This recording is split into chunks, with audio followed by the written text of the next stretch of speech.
There's a significant difference between not putting the effort in and being effortless.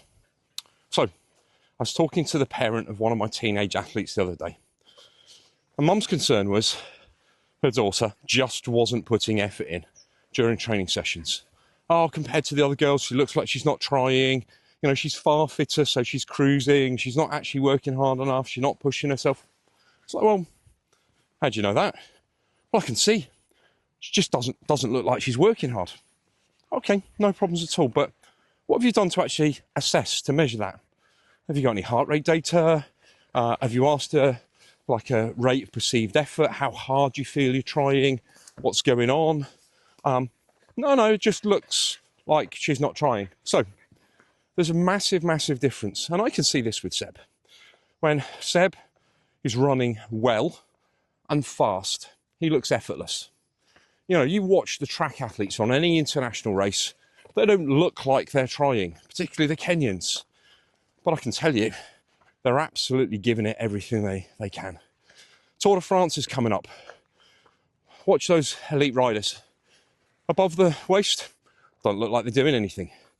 And yet, in fact, I watched the team time trial last night. Some of the guys on the front were doing 60, 65 kilometers an hour. That's 45 miles an hour. Looking like they weren't trying. You could see they were breathing, but their bodies weren't rocking and rolling. They were effortless. They were putting in a good effort. They were working damn hard. They were probably near max, but it didn't look like it. So if you're going to start criticizing your youngsters, which you shouldn't do, you need to be supportive.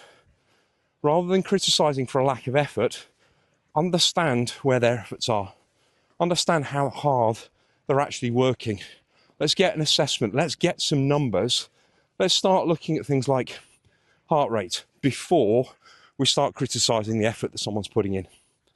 Again, we've got to be careful on this as well, because not every training session should be 100%. Not every training session should be flat out. And again, if it's a skill development session, so if you're in a sport where skill development is absolutely crucial, the effort that your teen athlete needs to be putting in for those sessions needs to be minimal, because that's the only way that you pick up skills. You pick up skills when the effort level is low. You make mistakes when the effort level is high. So if you see your teenage athlete making it look too easy, it probably isn't. They're probably just found their sweet spot of their performance. Now, if you want more support, more information, please just reach out and I can help you with our Teen Blueprint program.